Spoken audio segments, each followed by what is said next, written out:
lorsque Jésus entrait dans la maison de Zachée le publicain, en Luc chapitre 19, versets 9 à 10,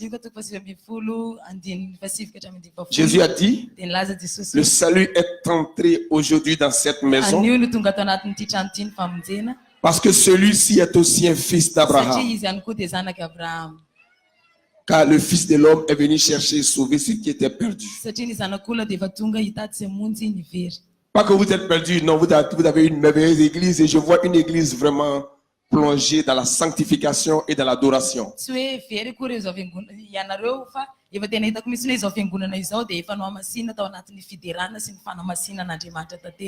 Pendant l'adoration, pendant la louange, j'ai vu tout le monde plongé dans l'adoration et la louange.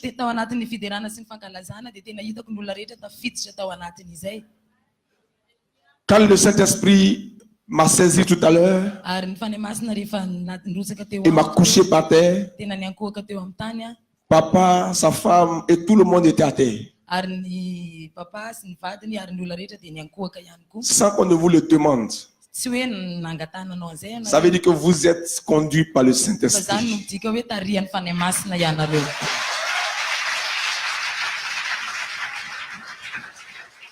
L'humilité et le brisement sont la clé du salut.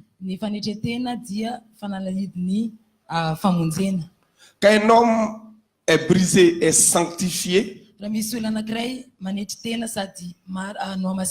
il peut se rouler dans la cendre sans tenir compte de son corps périssable. Si vous pouvez vous coucher dans la présence de Dieu, c'est que vous êtes une merveilleuse église sanctifiée et brisée.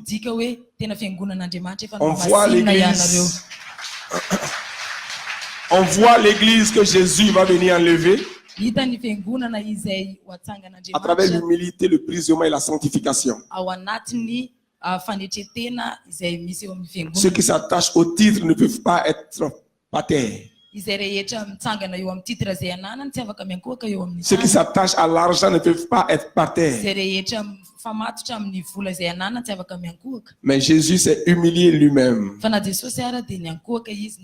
existant en forme de Dieu. Il n'a point regardé le pouvoir et la puissance comme une proie dans les mains de Dieu qui devait arracher. Mais il a paru comme un simple homme, comme le serviteur de tous. Pourtant, il était Dieu. Il s'est humilié lui-même, se rendant obéissant jusqu'à la mort, même jusqu'à la mort de la croix. C'est pourquoi aussi Dieu l'a souverainement élevé et lui a donné le nom qui est au-dessus de tout nom, afin qu'au nom de Jésus, tous genou fléchissent dans les cieux, sur la terre et sous la terre, et que toute langue confesse que Jésus-Christ est Seigneur, à la gloire de Dieu le Père. Philippiens 2, verset 1 à 11. Nous avons reçu, par la grâce de Dieu, un évangéliste qui vit aux États-Unis depuis 40 ans. Le mois passé,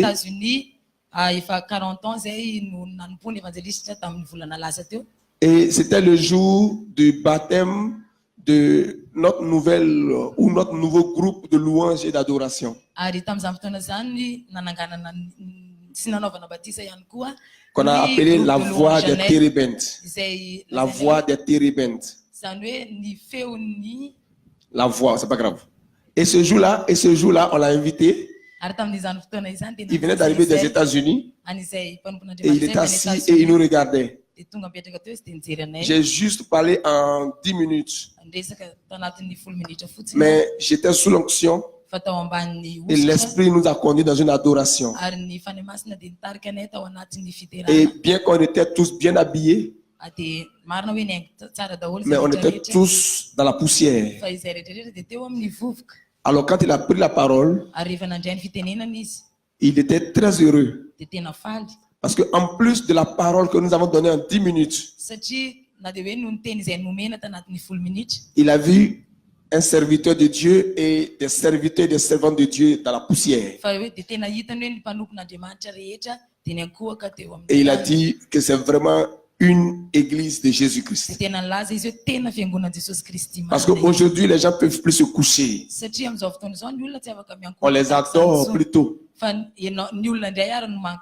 eux, ils sont tellement importants qu'ils ne peuvent pas se mettre dans la poussière. Or, dans Philippiens 2, là, que j'ai cité tout à l'heure, l'apôtre Paul nous dit d'avoir les sentiments qui étaient en Jésus-Christ. Et que chacun de nous, au lieu de considérer ses propres intérêts, considère aussi ceux des autres. Et que Jésus, existant en forme de Dieu, n'a pas regardé sa puissance comme une proie entre les mains de Dieu qui devait arracher. Mais Jésus s'est humilié lui-même. Aujourd'hui, on ne voit plus ça dans l'église. Donc, j'ai vu une église que Jésus va venir enlever. Votre église, dirigée par votre papa, notre papa, elle est une église glorieuse.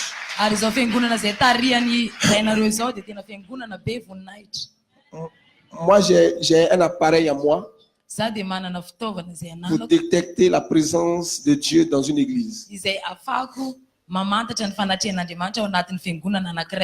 Quand je me tiens à la chair, la gloire de Dieu descend sur moi. Je savais en venant que j'allais donner gloire. Ce n'est pas moi. Même si j'essaie de me contenir, ça va exploser.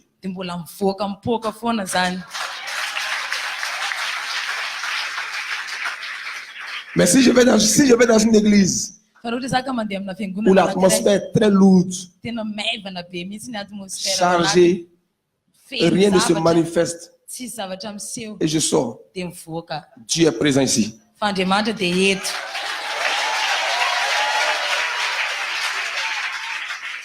C'est un appareil spirituel de sensibilité au Saint-Esprit.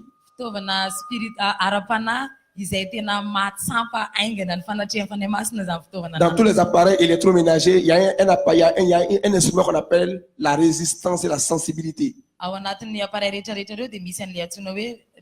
Ça capte les ondes. Dieu est présent ici. Je veux qu'on acclame le Seigneur pour votre église.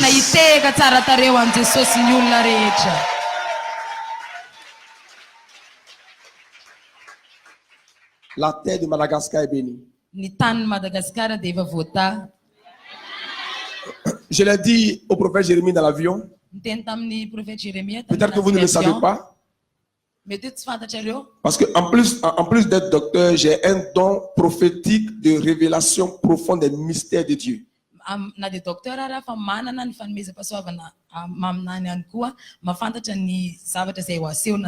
La prophétie que j'ai, ce n'est pas une prophétie qui dit non, tu vas voyager, tu vas te marier. Ça, c'est petit. C'est la puissance du Saint-Esprit dans la pénétration des profondeurs de Dieu pour la révélation des mystères que l'Église ne comprend pas.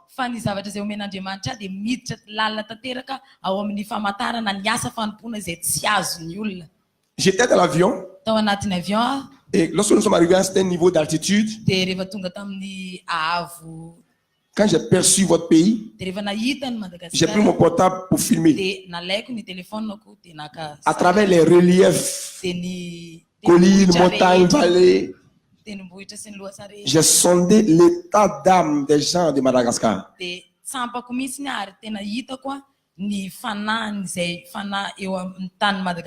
Parce que les reliefs de la Bible ont une signification. Lorsque Jean-Baptiste prêchait le baptême de repentance pour la rémission des péchés, en Luc chapitre 3, verset 3 à 6, Jean-Baptiste a dit que toute vallée soit comblée. La vallée, tu connais la vallée? La vallée, que toute vallée. Les vallées, c'est des crevasses, c'est des creux comme ça entre deux montagnes, deux élévations. Que toute vallée soit comblée, que les collines et les montagnes soient abaissées, que les chemins tortueux soient redressés et que ce qui est raboté soit aplani. Alors toute chair verra le salut de Dieu. Les vallées, les collines et les montagnes sont des reliefs. Mais lorsque Jean-Baptiste parlait à des hommes. Donc les vallées sont en nous. Les vallées sont en nous. Les vallées, leur vraie signification spirituelle, ce sont des tombeaux dans l'âme de l'homme. Dans l'âme de l'homme. Parce que l'âme est une terre en nous. Donc les vallées sont des trous comme ça, des brèches comme ça, des ouvertures profondes dans l'âme. Les vallées sont des dépressions de l'âme, des dépressions, des traumatismes de l'âme. Des gens qui ont été blessés, qui ont porté beaucoup de douleurs dans la vie, ont des vallées profondes en eux.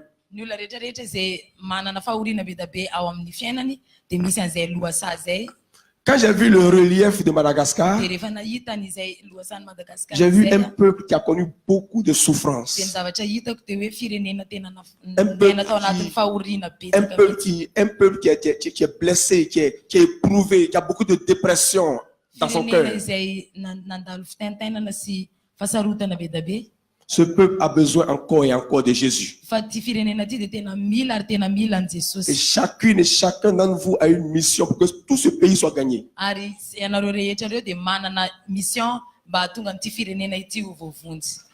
Je vais vous dire quelque chose. Madagascar, la carte de Madagascar, je l'ai dit au prophète Jérémie, c'est un pied. C'est un pied. Le pied droit. C'est gauche? C'est le pied gauche? Ok, c'est le pied gauche. Donc c'est un pied. Oui, c'est comme ça.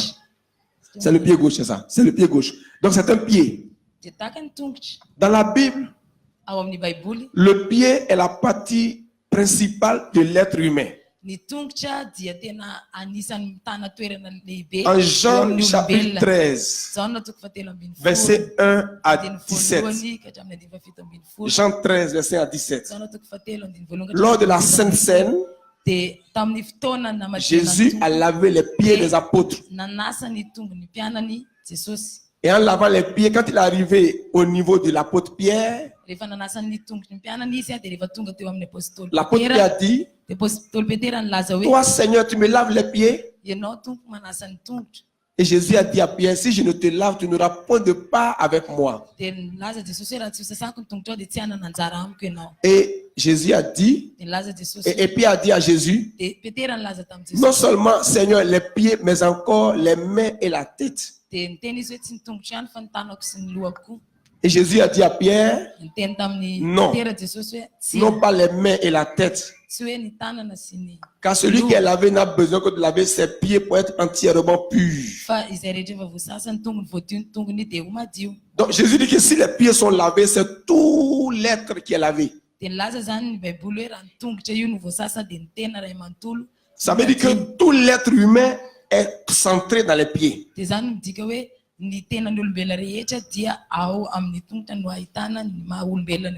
Donc si nous prenons la carte du monde, chaque continent, chaque partie du monde est un être humain. Par exemple, la carte de l'Europe ressemble à une femme, c'est une femme. Europa, c'est une femme. Si Madagascar est un pied, alors que tout l'être humain est condensé dans les pieds, Et que Jésus a dit que celui qui est lavé n'a besoin que de laver ses pieds pour être entièrement pur. Ça veut dire que tout le monde entier se trouve à Madagascar.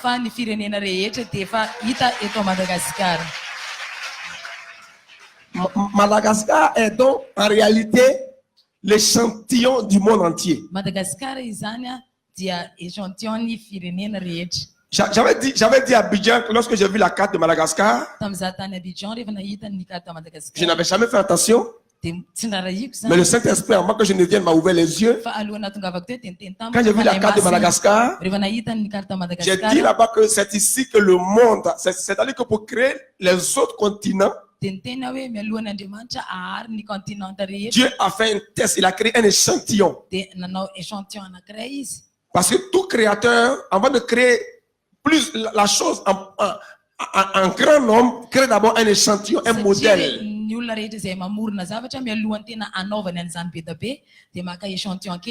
Donc l'échantillon du monde entier que Dieu a fait, c'est Madagascar.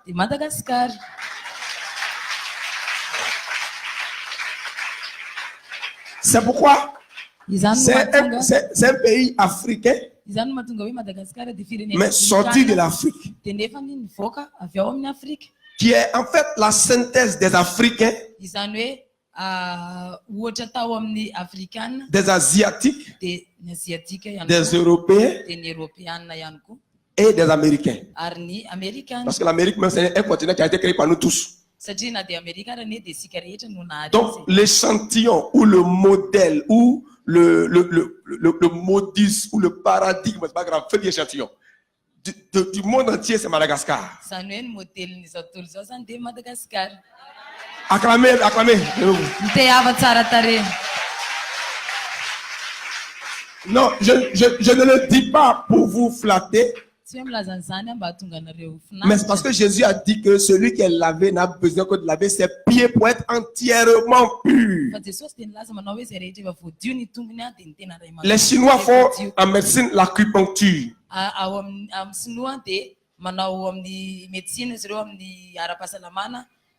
C'est une médecine qui consiste à soigner le corps humain à partir des pieds.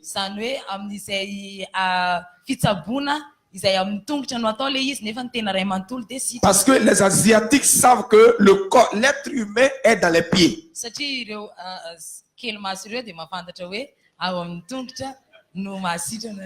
Et le pied, c'est la synthèse de l'être humain. Les chrétiens ne le savent pas, mais Jésus le savait. Et Satan aussi le savait.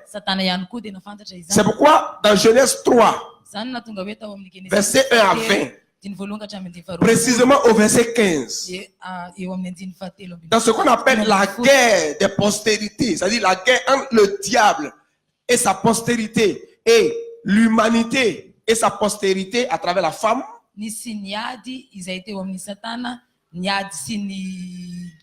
Parce qu'il y a une guerre qui a été déclarée entre la femme et le serpent.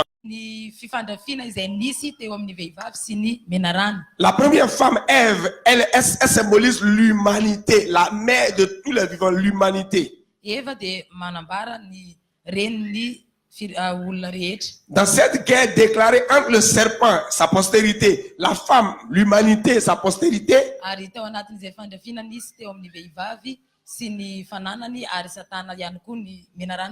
Dieu a dit que le serpent qui est le diable va mordre le talon donc de la femme.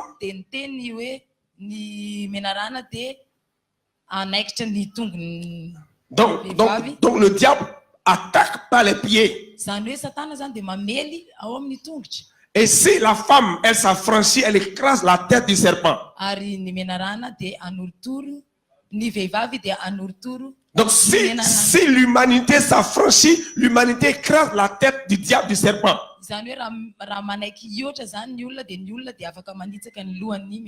Or, le serpent a eu raison de la femme puisque le péché est venu par la femme.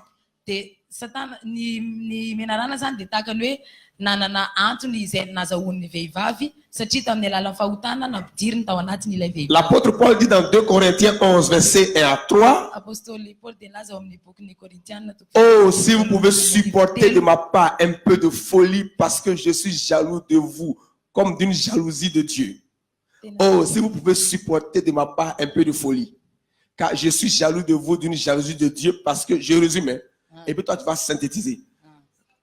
Oh, si vous pouvez supporter de ma part un peu de folie parce que je suis jaloux de vous comme d'une jalousie de Dieu, car je vous ai fiancé comme une vierge pure pour vous présenter à Christ. Résume ça.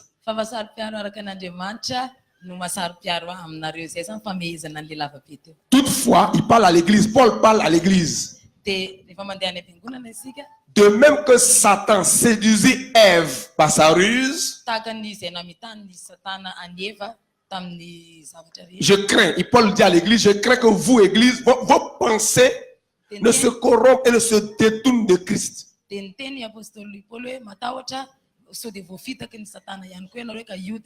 Donc en réalité, le serpent a introduit son venin dans l'humanité en mordant le talon de Ève.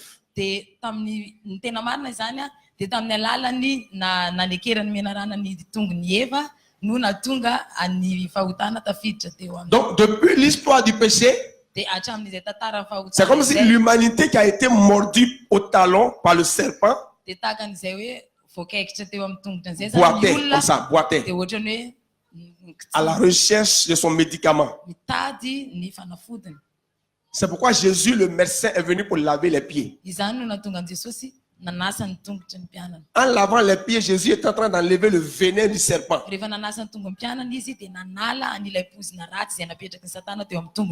Donc Jésus dit que celui qui est lavé a besoin de laver ses pieds pour être entièrement pur. Si Madagascar est un pied rattaché au cœur, c'est qu'en réalité il est le cœur de l'humanité. Faites attention à votre pays. Et c'est pourquoi vous devez évangéliser pour que ce pays soit purifié. Et si ce pays est purifié, vous allez voir que le monde entier sera purifié.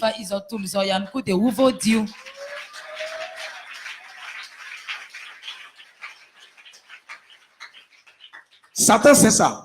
C'est pourquoi ce pays souffre. C'est pourquoi ce pays est dans la servitude.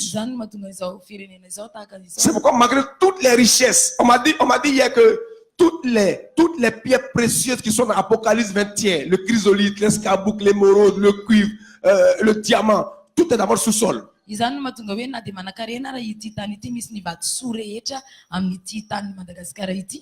Donc tout est ici. Mais il y a la souffrance. Mais cette souffrance ne pourra s'achever que si seulement si l'évangile gagne tout ce pays.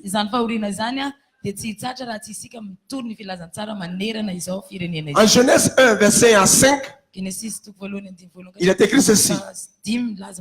Au commencement, Dieu créa les cieux et la terre. La terre était informe et vide. Et l'Esprit de Dieu se mouvait au-dessus des eaux. Il y avait des ténèbres à la surface de l'abîme. Et l'Esprit de Dieu se mouvait au-dessus des eaux. Donc il y avait d'abord les ténèbres. Et Dieu a dit que la lumière soit. Et la lumière fut. Dieu vit que la lumière était bonne. Dieu sépara la lumière d'avec les ténèbres. Dieu appela les ténèbres nuit. Et la lumière jour. Ainsi il y eut un soir. Il y eut un matin. Ce fut le premier jour. Si les ténèbres ont occupé ce pays, à partir de cette église, que chacun d'entre vous soit la lumière pour que les ténèbres s'enfuient de cette nation.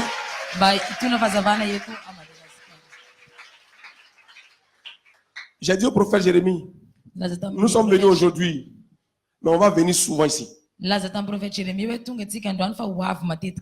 je vais vous aider. En plus du ministère que le prophète vous a déjà donné, moi, je vais compléter ça parce que je suis un enseignant de la parole approfondie de la Bible, je vais compléter ça par la puissance de la parole révélée.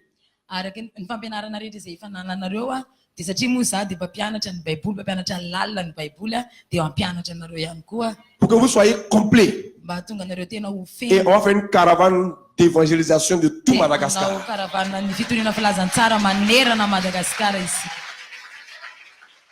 Et à partir donc de ce pied, parce que j'ai dit, c'est ici que Dieu a posé ses pas. Je l'ai dit dans l'avion. J'ai dit, c'est ici que Dieu a posé ses pas pour fabriquer le monde entier. Satan le sait. Et c'est pourquoi il empêche ce pays d'émerger. Mais c'est pourquoi il empêche ce pays d'émerger. Mais voici les deux choses que Dieu a utilisées pour créer le monde. L'Esprit Saint et la parole.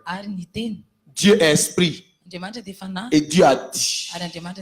Donc l'esprit et la parole combinés créent un monde glorieux. Donc on va vous donner les deux choses et on va se lancer dans une campagne pour purifier cette nation qui est le pied de l'humanité. Et Jésus a dit que si le pied est pur, tout le corps est pur. Donc vous avez une mission. Je donne cette révélation que j'ai reçue avant de venir, même dans l'avion, je l'ai dit au prophète Jérémie. Pour que vous mesuriez la responsabilité sacerdotale que Jésus vous confie.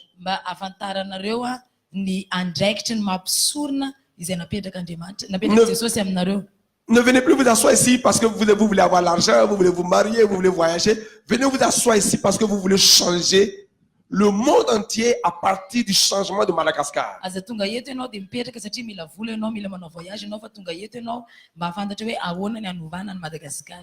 Tant que vous ne comprenez pas la mission pour laquelle vous êtes devenu chrétien dans ce pays, ce pays va souffrir. Oui, en venant, on a traversé quelques villages. Je ne le dis pas pour vous humilier. Mais j'ai vu la misère. J'ai vu des femmes, des hommes, des gens qui marchent à pied sans chaussures. J'ai vu la misère. J'avais les larmes aux yeux. Moi, je suis un reporter divin. Partout où j'arrive, j'écris un livre. Quand j'arrive dans un pays, j'écris un livre sur place. J'ai fait un mois en Israël. Dès que je suis arrivé net, j'ai commencé à écrire un livre. La semaine dernière, avant de venir ici, j'étais à Dubaï. Dès que je suis arrivé, j'ai écrit un livre. La nuit, je ne dors pas, j'écris seulement. Donc hier, là, depuis l'avion, j'ai commencé à écrire. Votre pays a besoin de l'évangile. Ce n'est pas normal que ce pays soit le pied du monde et que ce pays soit dans la misère alors que Dieu a tout enfoui dans le sous-sol ici.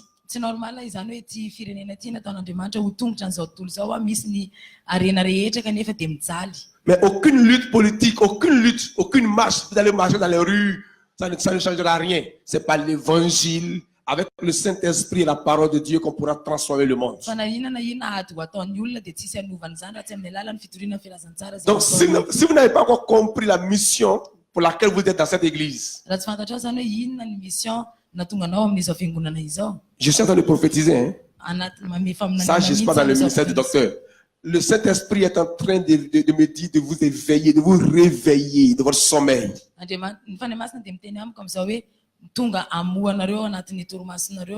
Paul dit dans Ephésiens 5, verset 14,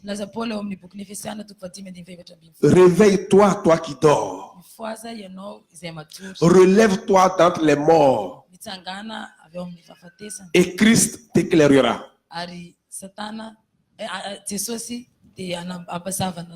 Il est en train de me montrer des choses. Il est en train de me parler. Il me dit que si votre nation, écoutez-moi, il est en train de me dire, je vois les fruits que j'ai vus en Israël là. Les pommes de terre, j'ai vu des pastèques gros comme ça. Il me dit que si votre nation est convertie, est transformée par l'évangile, vous allez produire les mêmes fruits. C'est-à-dire que les pommes de terre qui vont sortir ici, les tomates qui vont sortir de tout ce beau pays, de ce verger là, il y a plein d'eau, c'est arrosé. Ce qui va sortir sera gros, plus gros que pour Israël. Je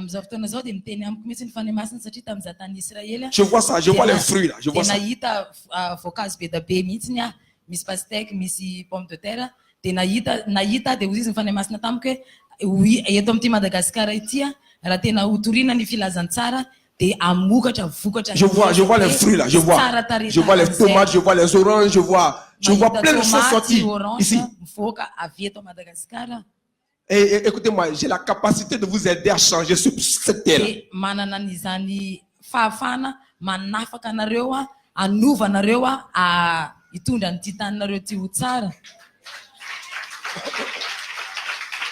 C'est vrai que le but de l'église, c'est de nous préparer à l'enlèvement. Mais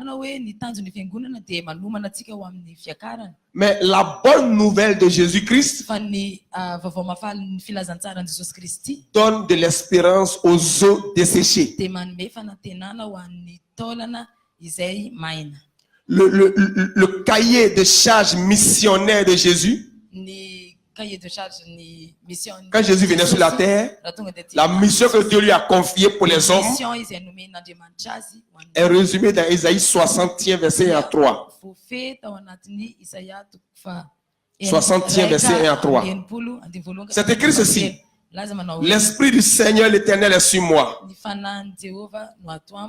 car l'Éternel m'a oint pour porter de bonnes nouvelles aux malheureux.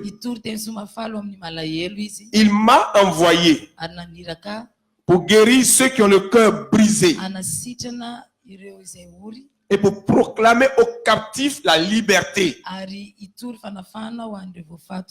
pour publier une année de grâce de l'Éternel,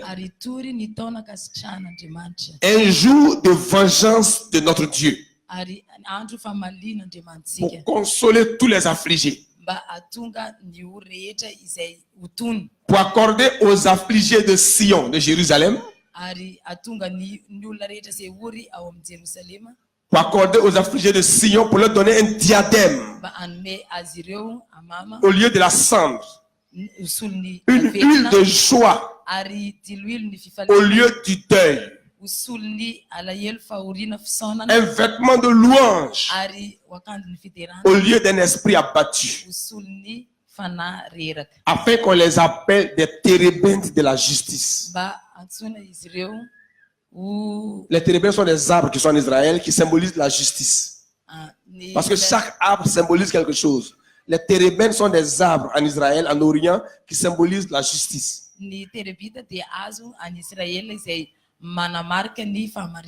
Mais quand Dieu parle de arbres là, ce n'est pas les arbres comme ça, c'est nous, les hommes. Dieu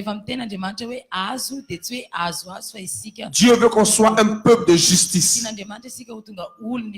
Dieu veut qu'on soit une plantation à sa gloire. Mais tout ça ne peut se faire que par la parole et par le Saint-Esprit. Voici le cahier de charge missionnaire, ou alors la mission que Dieu a confiée à Jésus sur la terre. Donc les hommes souffrent. Les hommes sont affligés. Toute cette misère est spirituelle. Les gens sont dans des croyances fausses, dans l'idolâtrie. Les gens adorent de faux dieux. Et quand on adore des faux dieux, on est dans les ténèbres, on est voilé. On peut vivre sur un terrain où il y a de l'or, mais on ne pourra jamais voir l'or pour l'exploiter.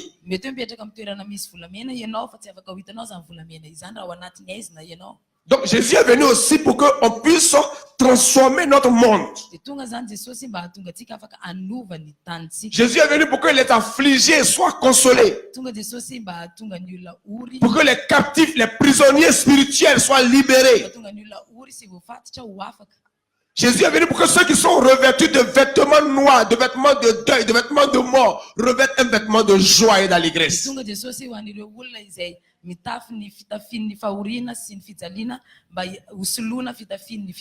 c'est vrai qu'il y a l'enlèvement, oui, je suis d'accord, et on prêche cela, mais nous sommes là aussi pour vous apporter la bonne nouvelle de la restauration de vos vies.